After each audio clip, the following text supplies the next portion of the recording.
Thanks so much for clicking on the video. My name is Leah, and we're going to call this the Wednesday wrap up, all right? Just like I did a Sunday wrap up with Married to Medicine in Potomac, I'm going to do the same thing with Beverly Hills in Miami.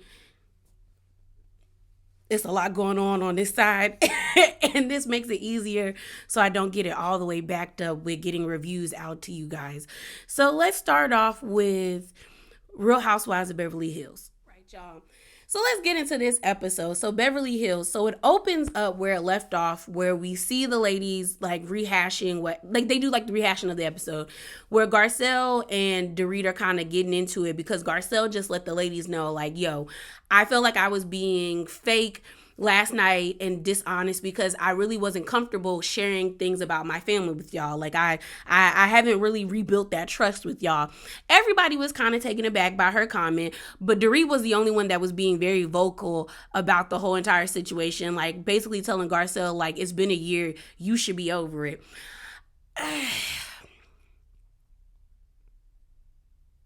Yeah, no. So here's the thing. I got what Dorit was saying, but it was like, girl, you should have just kept that to yourself.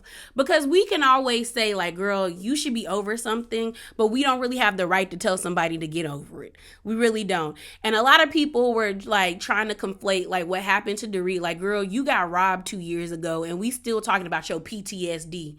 Was it 2 years ago or a year ago? Either way, it's been almost 2 years since she got robbed, or at least a year since she got robbed. And a lot of people online was like, well, why would you want people to tell you to get over your PTSD? Now, this is my thing. I err on the side that whole robbery situation is true.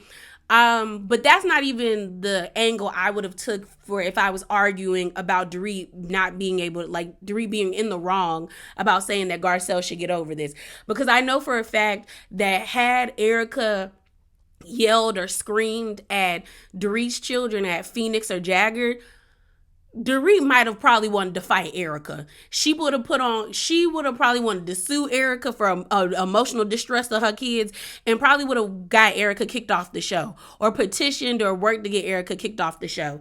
So in that regard, I'm just kind of looking at Dorit like, girl, had them been yours kids, you would have been pissed, you and PK. So I don't get how you don't understand why Garcelle doesn't feel comfortable sharing those things with you, as well as y'all laughed. And even though Dorit was like, I didn't laugh, you didn't reprimand Kyle, Mauricio, or PK when you were sitting with them when the whole situation happened. So you're guilty by association. I like the whole robbery thing. Like I said, I err on the side that it really did happen, but I'm never going to tell somebody, get over it. I'm not. In my head, I probably am saying that, but I'm not going to tell you that to your face, because it's like, that's not my right to say to you. It really isn't. But I think the reason why Garcelle feels this way is compounded by the way people reacted. Like, and we talked about that last season. People were very, very, very nasty towards Jax online. Like the cyberbullying, the racist trolls in his comments, grown women and men going at him. And people were even nasty to Portia and saying very nasty and disparaging things about Phoenix and Jagger. So it's like the fact that Dorit can't understand that is weird. Like, ma'am. Now, I will say, I think Garcelle should have brought all of this up when they did the Eagle Woman thing. Like, you should have said that there. Like, waiting to say it now, that doesn't make sense. You just should have said it. And Garcelle does have a habit of like holding on to things and then just kind of just bringing it up when it's like, when the opportunity presents itself the first time, you should just say what it is. Say what it is and what it like, just be like, yeah, y'all, I don't feel comfortable, and move on. And I do think it's Garcelle's right to be like, yeah, I forgave y'all, but I don't trust y'all. Like, I don't get where y'all conflate like forgiveness with a restart. No, you can forgive and we still stay at the place we at. So the ladies end up like going their separate ways, and everyone starts to get ready to go out for that day. They end up going to that like the really famous mall in Las Vegas that I've seen a lot of people go to, that has like the river in it, and you can get on the boat ride, and the person, I don't know are those people called like gondoliers? Are they? I don't think they are. Because I know a gondola is like what people ride in the Swiss Alps to like go up the mountains. But I feel like that's what the people who are called when they do the boats. But I could be wrong. I probably am. But we see Sutton and Garcelle on the boat ride. And Sutton asks Garcelle, like, how are you feeling after what transpired in the morning? And Garcelle is like, I'm mad. I'm kind of like miffed that Dorit basically kind of made me feel bad about voicing my concerns. As she's about to continue the conversation, the man steering the boat starts singing. Like, I mean, going, oh, Marie. I don't know. And like, they're just laughing, but kind of like, why are you singing? Mind you, had it been me, I'd have turned around on that boat and been like, now you hear me talking. I know you hear me talking. Why are you singing while I'm talking? This is not a romantic conversation. We don't need your background vocals, sir. Hush. But they let him sing. So he got his 15 minutes of fame, and they did their little clapping. We then see Erica and Crystal eating lunch together, and pretty much Crystal questions Erica on if she misses like her old life and like, how she feels about it. And Erica actually was very honest. I think Erica seems to be a lot different now that the case is basically over. Like, I won't say she hasn't been vindicated, but she ain't caught up no more. And it seems like she's in a better place now that she's gotten that weight lifted off her shoulders. So she pretty much says like there's parts of her old life that she misses with Tom. The Christmases, the holidays, the warm feeling it felt to be in the house, and everything just being like perfect and like picturesque, like kind of like a Hallmark movie. But she was like, she doesn't miss all of it because they were at the end of their relationship, there was a lot of fighting. And they end up doing a flashback, and it said like 2015. And I remember this scene where it was a double date with Lisa Vanderpump and Ken, Tom, and Erica. And I forgot what they were talking about, but Erica interjected, and Tom basically gave her the energy of like, shut up, Erica, adults are talking. Stay in a child's place. And it was very dismissive and condescending. And Erica pretty much says like at the end of their relationship, there was a lot of fighting. Like, we pretty much were very resentful to each other. But I'm trying to figure out, where did that resentment come from? Because I'm like, what did you resent him for? Because from the outside looking in, it looked like everything you wanted, Tom gave to you. Those like rings, the rings that were like $16,000 or $36,000. He helped you with your Broadway career. He funded the Erica Jane, like, pop star, or no, she ain't really a star, but singing career. So it's just kind of like, where did the resentment come from? Like, I'm interested for her to give us more examples of like why she was resentful towards Tom. Was it because of the way he treated you? Because like I said, it seemed like they had an understanding, and like it was like it felt like a mutually beneficial relationship. But that's not to say it wasn't, or it was. But I'm just trying to figure out like, where did the resentment come? And then we end up seeing Kyle and Dorit having lunch together, and they pretty much are talking about her and Mauricio. And pretty much Dorit is talking about how, she's been having a struggle with PK. Kyle ends up getting emotional, saying that, he disappointed me. He wasn't there for me when I really felt like I needed him to be. She said, also, I stopped drinking. I'm not going out to parties with him.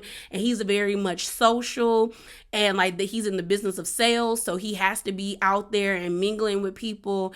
She was like, right now I'm in this space where like, I don't want to go to parties. I want to be at home and reading a book. And I wish Kyle would just come out and say what it is that she's mad about with Mauricio, why she feels the need for them to separate or possibly get a divorce. Like, if he cheated on you, say he cheated on you. If he got a girl pregnant, say he got a girl pregnant. If he's been very distant, or y'all haven't been seeing each other. Say that. Tell us if he really wasn't there for you when your friend passed away. Give us the details, because at this point it just feels like you mad.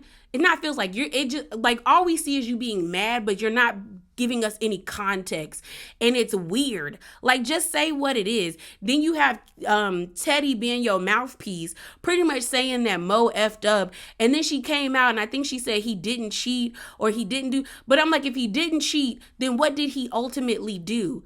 Like, where did he really mess up? Because the rumor is, like, the alleged rumor is that he got some girl who does OnlyFans that allegedly is Brandy Glanville's friend pregnant. That's the rumor I've been seeing a lot online. And I'm just kind of like, is that true? Is it not true? You know, there's always been rumblings in the streets about Mauricio being out in them Beverly Hills streets and being for the streets.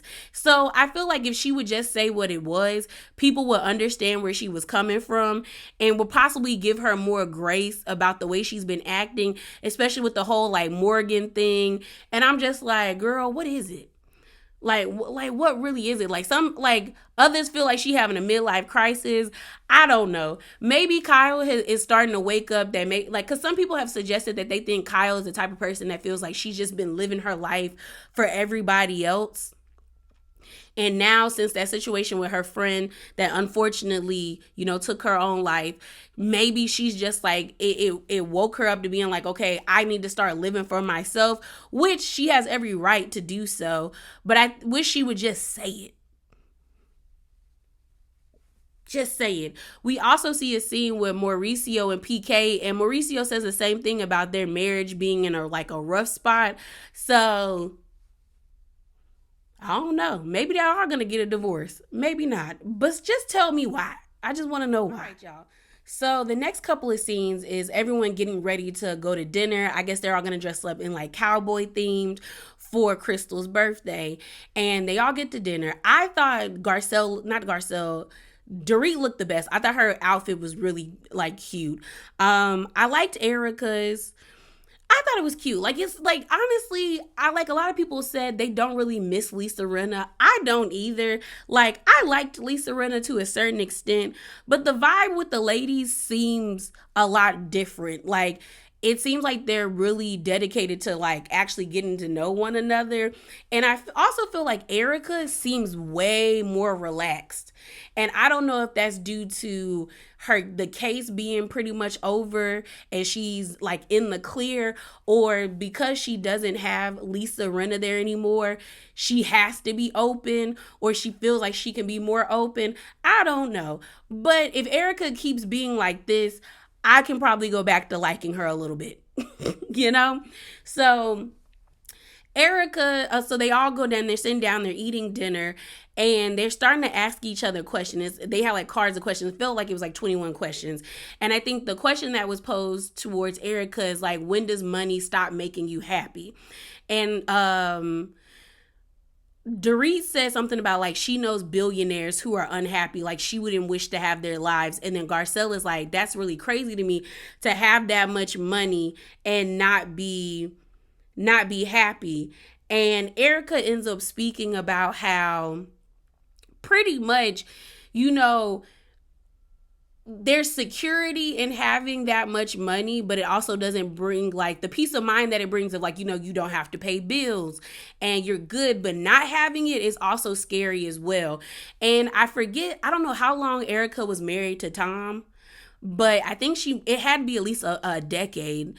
It had to be at least a decade. But pretty much it had to be more than a decade. But pretty much Erica is like basically saying like, you know, when I was with Tom, I never had to worry about paying bills. Like, he paid all the bills with that stolen money. And now that I'm on my own, it is difficult. She was like, I get anxiety looking at bills. Like, it's like in my mindset, I'm like, okay, I got to pay these bills. I got to do this. I got to do that. Then the thought creeping up on her, like, am I ever going to be able to own a house? But then she also is like, there is also freedom in like, if I purchase a Birkin or if I purchase a bag or anything, like I know I bought that with my own money. And that also makes me feel good. So she's having like a challenging time with her relationship with money. But Erica's situation also reminds me of Shannon. Off of Real Housewives of Orange County. Like when Shannon, I will never forget that. Like that is like a canon event that's like cemented in my head when it comes to Real Housewives, like the universe. The fact that when Shannon divorced David and she didn't know that you had to pay for water. Well, we shouldn't have to pay for water, but she didn't know we had to pay for water. And like, it was just like, wow, like that is truly what it means to be like a kept woman. Like you paying for stuff, like you not knowing how the world really works. Like that person paying for water, paying for electricity, you not even not even have to think about that, just thinking that like it's here, So I got where Erica was coming from. And like I said, I think she feels, I don't know, I think she's just in a better place right now because like she's kind of in the clear. Like she's not going to go to jail for anything that Tom did. So maybe she feels comfortable because Garcelle even brought up that like, we've never heard you talk about this situation like this. And Erica ends up saying, like I was on the defensive and I felt like some people were happy that I was being taken down, and they pan the camera to Sutton. I don't think Sutton was happy for Erica to be taken down. Again, Sutton was the only person that was offering services to Erica. I think Sutton was being realistic and being like, I'm not going down with the ship with you. I ain't gonna do it. I ain't gonna do it. You know what I mean? But it does seem like Erica is way more comfortable to share this information with the ladies. And I wonder, had Lisa Rinna been here, would she be comfortable doing that? Or would she stay in that bubble of like, or being clicked up? Like, she doesn't need to talk to the ladies about this. You know what I mean? Like sometimes when you have that friend that rides with you so hard, you don't feel the need to venture out and get to know other people. And I think the fact that Lisa is gone is forcing Erica to be more open. So it is the next day. The girls are gearing up to leave Las Vegas and head back to California. And so everyone has their luggage and they're about to pile on to the elevator. But when they get to the lobby, the elevator opens up and it's one of the dancers. It's Mike, who is Erica's friend, who, danced in the Magic Mike situation. And Erica takes this opportunity to embarrass the hell out of Sutton. She leans onto the elevator and she's like, Sutton, it's my friend, the one that you said was classless and all this stuff, doing those dance moves. And Sutton is taking it back, and Sutton is like, I did not say that. She said, I thought y'all danced beautifully. And the guy is like, yeah, you should have stayed the whole time. Next time y'all come, just stay the whole time. And she's like, yeah, I will. And then the elevator closes and Sutton is like, really, Erica? Like, why would you put me on the spot like that? And don't put words in my mouth, because I never said their dancing was horrible or classless. I never said that. And Erica was like, but you didn't like their dancing. And Sutton is like, yeah, but I never said that. She was like, and Sutton is pissed because she was like, why would you really tried to embarrass me like that? Granted, I'd have been mad too. Don't embarrass me. That's how you, don't embarrass me. Don't embarrass me. So, they're walking out to get onto the sprinter, and you see Dorit run after Sutton, and she's like, are you okay? And Sutton is like, that's bull. What she just did was messed up. Like, that was bull. That was BS. And Dorit was like, yeah, that was messed up. And so they're getting on the sprinter, and Garcelle ends up saying, like, who would have thought, like, the escalator would, not escalator, but the elevator would open, and they'd be right there. And Erica is holding to the fact that, I gave up fighting for Lent, but I feel like God gave me this opportunity to come at Sutton. She came after me for 2 years. She didn't come after you, Erica. She did not. For 2 years. And I took the opportunity. That was my God-given right, because God set that up for me. I said, girl, stop playing with the Lord. You better stop playing with the Lord. So they get on the sprinter, and Sutton is pissed. She's like, really, Erica? Like, you really embarrassed me like that? And Erica was like, what? I didn't embarrass you. She was like, you did. She was like, and Erica's like, well, you were mad about their dancing. And Sutton is like, you made the whole thing about yourself last night when Sutton walked off. Then Dorit got into it and was just kind of like, yeah, we wish you would have stayed. Like, why couldn't you just tell Kyle and Garcelle to go back? And Sutton is like, I didn't tell them to come after me. Like, I told them to leave. Like, they didn't leave. And then Kyle was like, of course we weren't gonna leave you, Sutton. You were acting unhinged. And Kyle with that unhinged is what's gonna piss off Sutton. And that's what really was pissing off Sutton, because that was a dig at her. And so Sutton was like, I wasn't acting unhinged. I didn't tell y'all to follow me. I left on my own accord. And so they're going back and forth. You see Dorit get up after Erica was like, well, do you feel like we're cornering you, Sutton? And Sutton is like, y'all do this all the time, pretty much. Like, it is what it is. Like, I'm used to it. So Dorit gets up while they're in the sprinter and sits by Sutton and tries to tell Garcelle, like, girl, I wish you would have just told Sutton to come back. And Garcelle looking at her like, girl, why am I in this? Because then I think Garcelle was like, well, Dorit, I wanted you to go after her. Y'all always say I go after her. Why couldn't you go after her? So Dorit and Garcelle start going back and forth.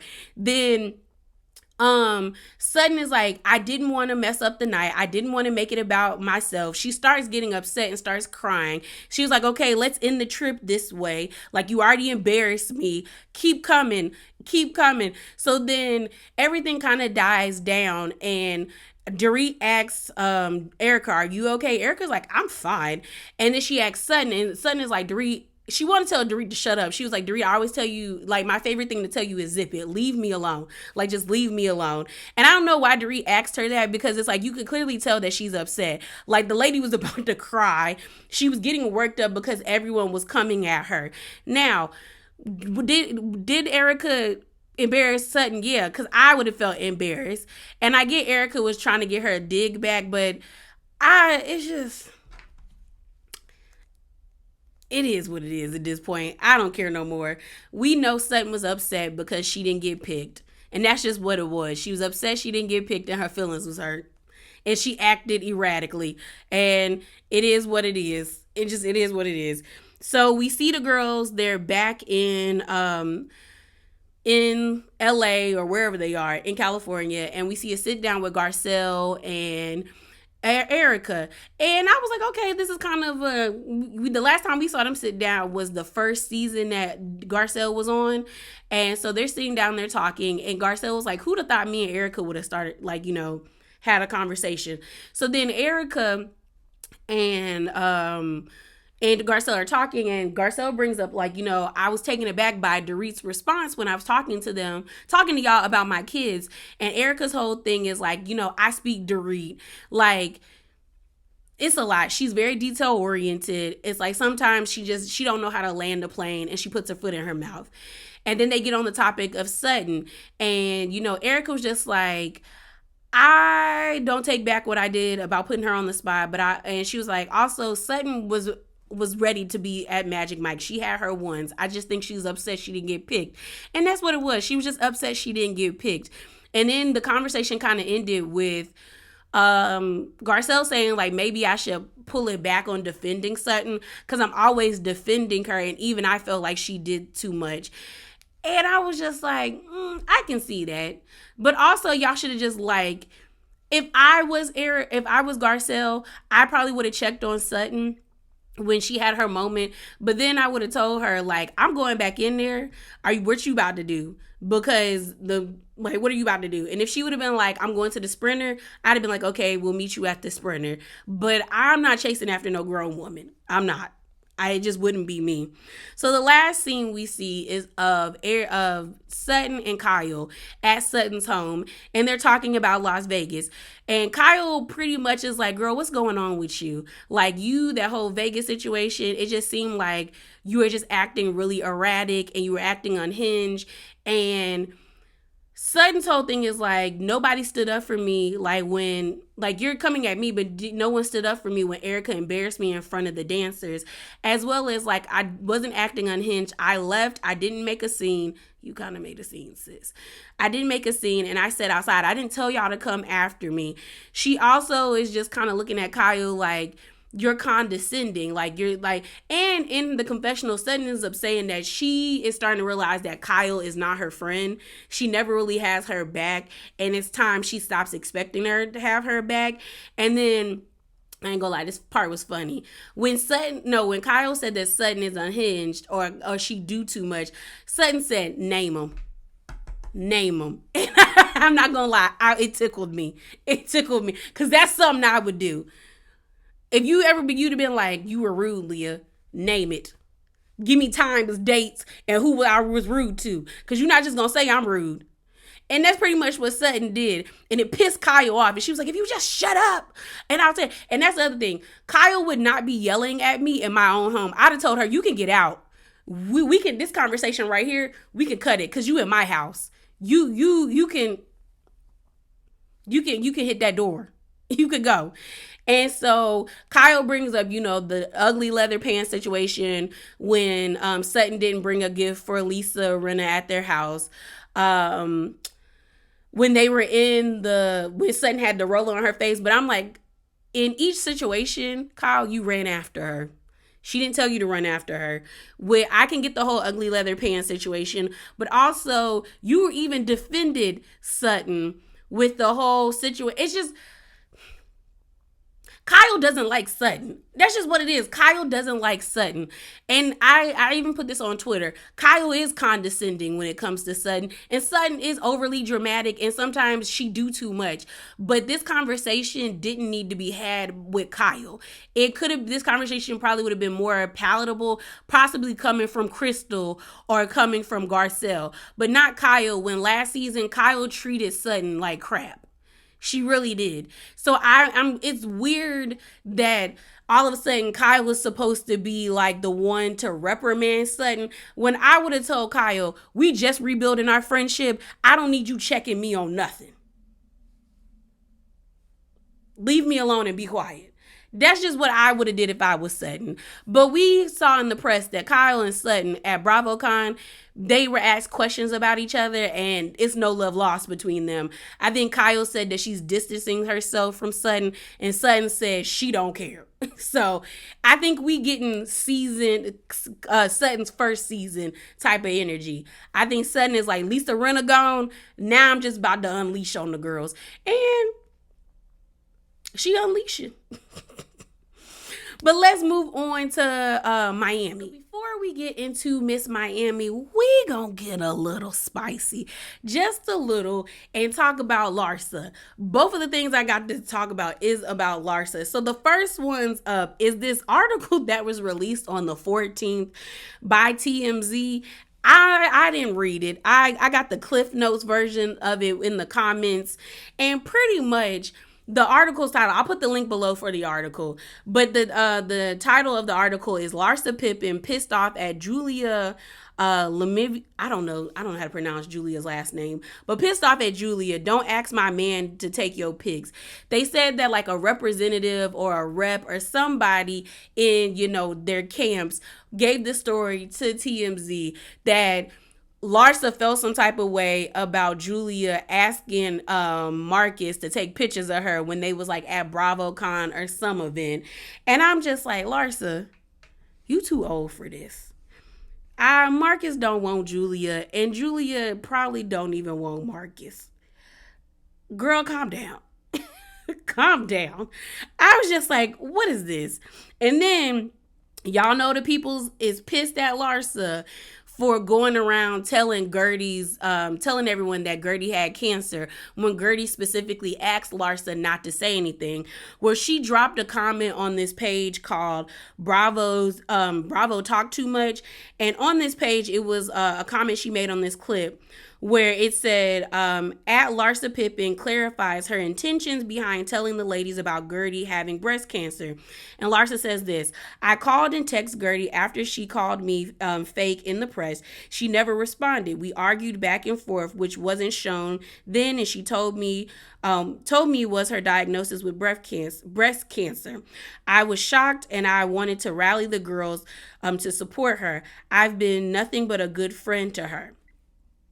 That doesn't negate the fact that that lady told you not to tell her business and you told her business. So the lashings that you getting, it's warranted. Y'all know I like Larsa, but she was wrong.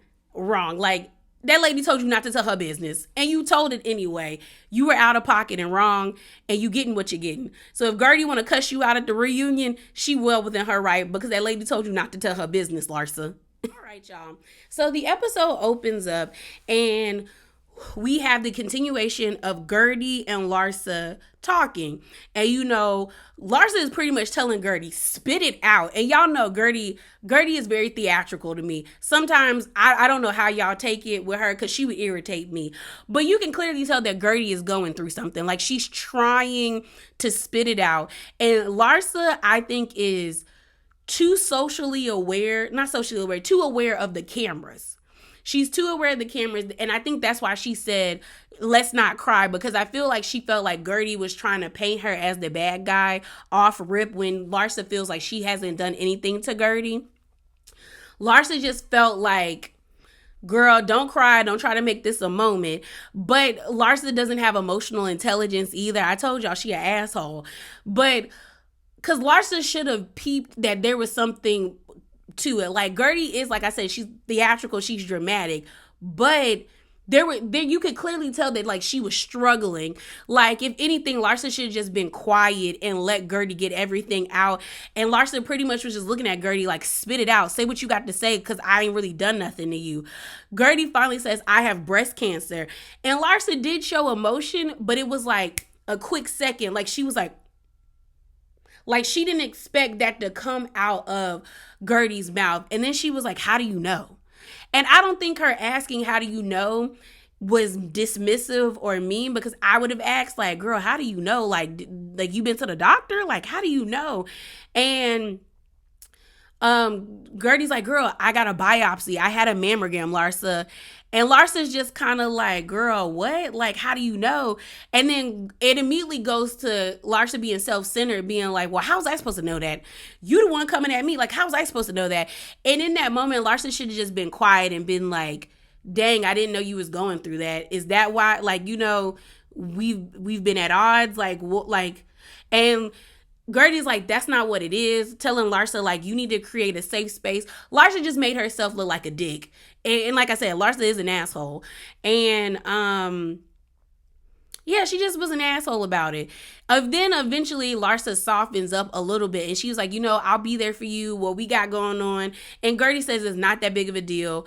And she also asks Larsa, can they keep this confidential? Because she's only told, like, Larsa is the fourth person in the group that she told about having the breast cancer. So she's like, I want to tell the other girls. She was like, I don't know how to tell them, but I want to tell them. And Larsa agrees to do so. They end the conversation with hugging and walking off together as Larsa tells Gertie, I'm going to be there for you. Now, I still stand by that. I think this was a bad way of telling Larsa that she had cancer, that Gertie telling Larsa she had cancer. But Larsa didn't do herself any favor either. She didn't. She really didn't. So we then have this stupid party. It's like a welcome back party. I think Marcus was gone for like 3 to 5 days. And Larsa invites everybody except Juliana, Nicole, and Gertie, I guess. And so we see Kiki, Lisa, and Marisol get to the party. And they all, like, it's a surprise party. It's stupid. It's stupid. I don't know where Alexia was, because I thought Todd was there in that moment, but I'm not sure. Honestly, something is definitely going on with Todd and Alexia. Something is definitely going on with Todd and Alexia, because Alexia gets really uncomfortable when Todd comes around. Like, her body language shifts. And I think she feels like Todd is unpredictable, because Todd has a tendency to make conversations weird. Like, he's just weird. I definitely think they having money trouble. I do think Adriana was telling the truth about seeing Todd downstairs. I stand by it wasn't her right to bring that drama to the group, like to the group on camera, but I do feel like there's something going on with them too. But we end up seeing Kiki, Marisol, and Lisa sitting down on the couch, and they're asking Larsa, like, girl, how was your conversation with Gertie? And Larsa pretty much tells them that, like, it wasn't even 24 hours. It was 6 hours after Larsa had that conversation with Gertie. And she told that lady business, told them girls she had breast cancer. Marisol and Lisa are like, what? They were like, what? And like shocked and upset. And Lisa's like, what stage is it? Is it stage 1? Is it stage 1? And Larsa confirms that it's stage 1. Kiki's like, oh my goodness. Marisol starts crying. And she's like, people are dropping around me like flies. She ends up telling us that her friend, one of her close friends, is sick. She's emotional in the confessional.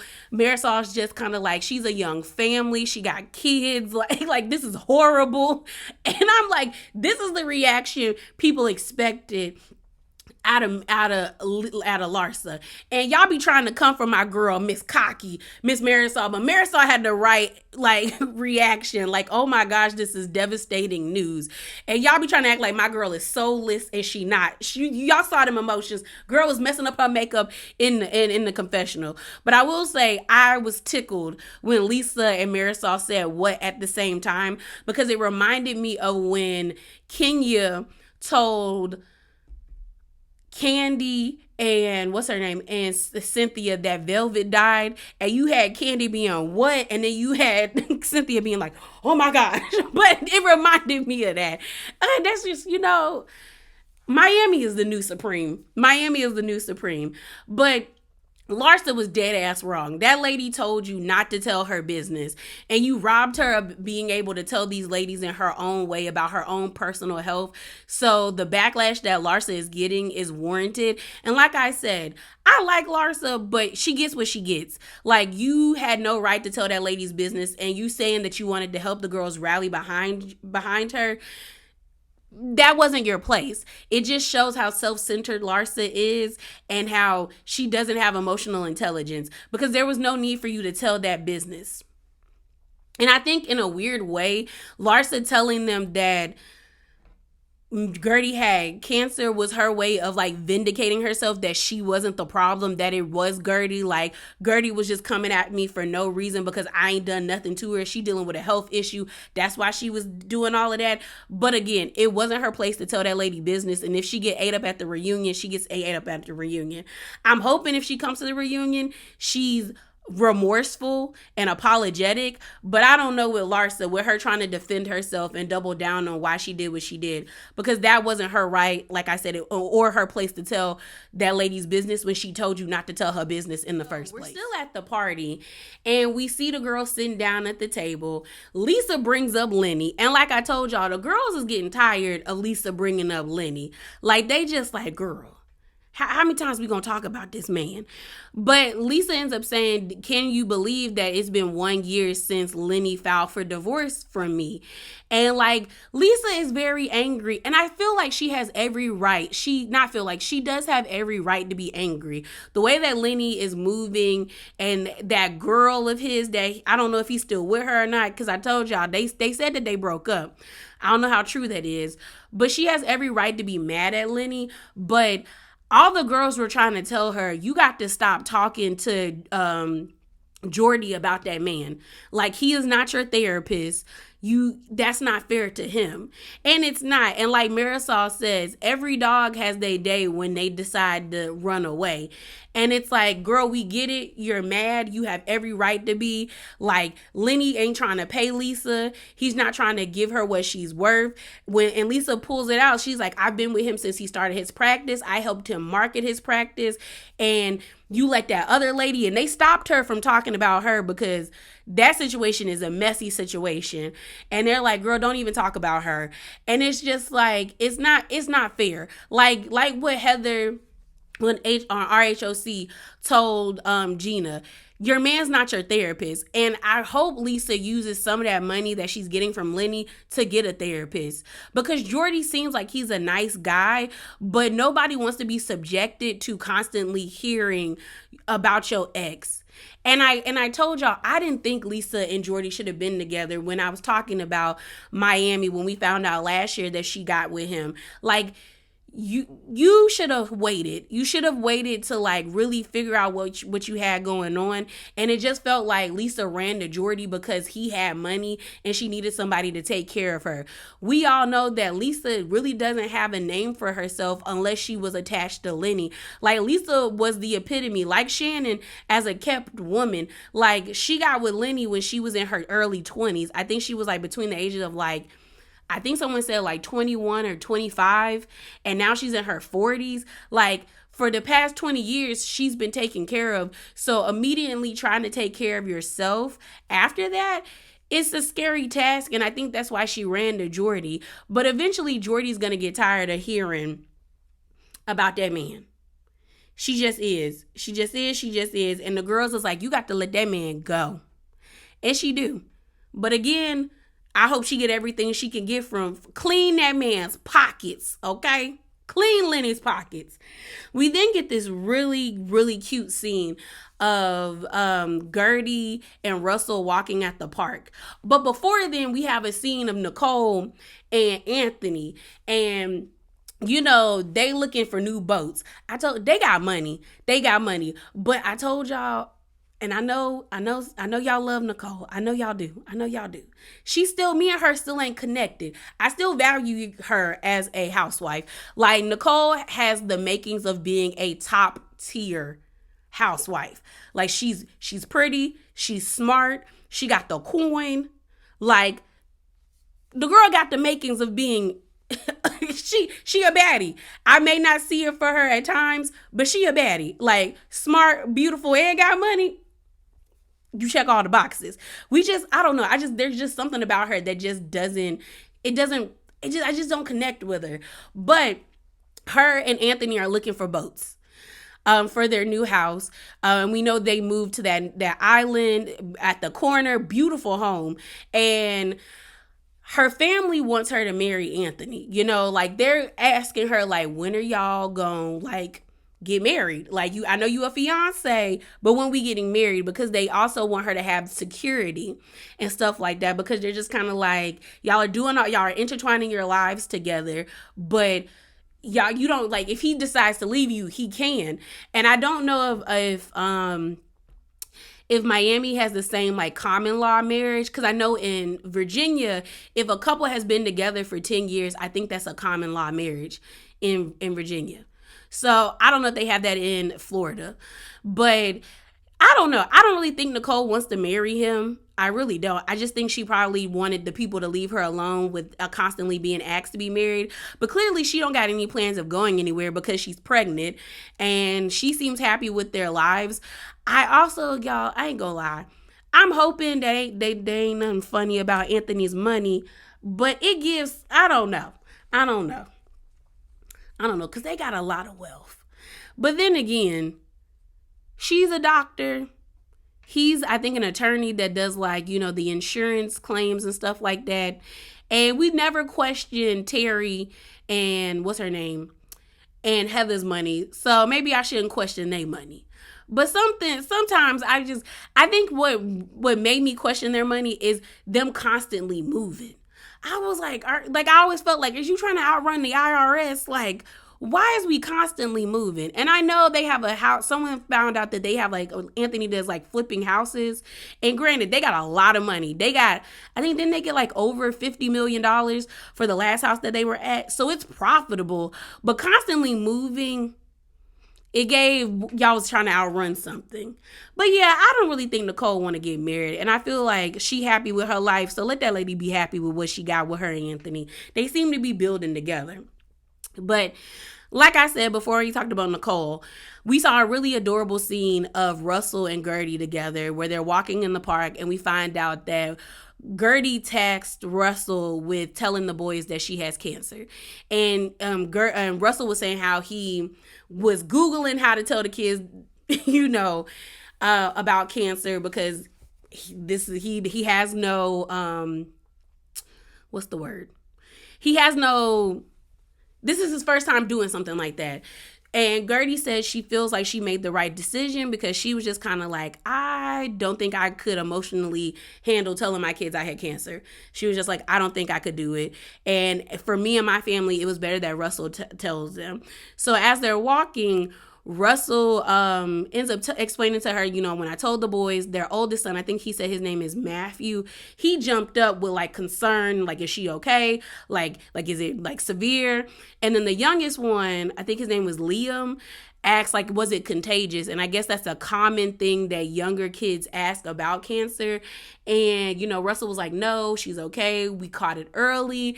And it was a sweet scene, especially when Gertie told him, your job is not to be my therapist. Like, my ish is not your ish. And he was like, yes, it is. I'm okay. Don't worry about me. That's a man right there. That's the things you want a man to tell you. But I do hope Russell is also taking care of himself, and he's also allowed to feel the emotions that, being scared of losing his wife. But I also like the fact that Gertie is taking on that, like, it is not your job to take the brunt of all of my emotions. But I'm happy that she's free of cancer free. And I'm also happy that Gertie had somebody that, like Russell, to like be there for her. Cause like you hear oftentimes that when women get sick, the men leave. The men get, that whole love, honor, and through sickness and health means nothing to them. It means nothing to them. But I'm glad she has a man that is good, a good person. Because that scene where he was like, "Yo, ish is my ish," I said, "Oh, girl, I hope you gave him some." Because that was so sweet. That was just so sweet. Okay. So the last scene of the episode is we see Martina, Julia, and Gertie meet up. And we know Martina also dealt with breast cancer and throat cancer. And Gertie just wants to pick her brain about, the cancer. And, they sit down and they talk, and they're at this restaurant eating. And Gertie asks about the radiation and about chemo. Martina tells her about it. What I will say is, it's something wrong. It's something going on with Martina and Julia. Something going on in that. I thought they was good, but I don't think they good no more, because Julia didn't go to, the last ringing of the bell of Martina's radiation. I was like, that's something that's important. People, the nurses be lining up for some people. You got people throwing massive parties for their families when that happens, and Julia didn't go. On top of that, when Gertie asks, like, does the radiation or the chemo make you not want to be sexually active, Martina was like, "No, we're good." And the way Julia looked at her like, "Girl, now why are you lying to this girl? Because you know me and you don't do it." Julia and Martina give very much, we sleep in separate bedrooms type of energy. Like, they haven't, scissored in a year or so. It's giving they are not intimate with each other. I don't know. The vibes between them, I don't think they good. I really don't, because their conversation was weird. I also think it's crazy that when Gertie was like, I tried to Google to get more information about how does chemo and radiation affect black skin, because it's not the same in white skin, because white skin lacks melanin, that they were like, "Oh, you'll get pink and purple." But a lot of people were like, no, when black people go through radiation, their skin gets dark and it's very itchy. It's itchy in white people as well, but it doesn't show the same. And Gertie was saying that she Googled and she couldn't find anything about it. And I'm like, that is crazy when there's so many breast cancer awareness organizations. Like, why and we've been trying to find cures for cancer for so long. Why is there not a medical racism is real, because there should be books and pictures of what these diseases look like in black people, because it doesn't show up the same in everybody. So that's crazy to me. But I'm glad that, Martina made herself available to Gertie. I also like the fact that the cast is rallying behind her. But that's how the episode ended. Larsa was wrong, and they still eating her up. I went on OMFG reality TV to look at some of the clips, and the people want Larsa gone. They think that lady is evil, and they want that lady gone. I don't want Larsa to get kicked off. One thing I appreciate about Larsa is at least she stand in her delusions. We can't constantly kick off somebody just because you don't agree with what they did. Now, if it's racism, yeah, you got to go, because we not doing that. We not doing that. But this is real organic drama. I'd rather watch this than made up stuff like we see on Potomac. But this season, it doesn't seem like it's made up on Potomac. But yeah, y'all, that is it. That is all. Remember to be bravely authentic and hop down in them comments below. Deuces.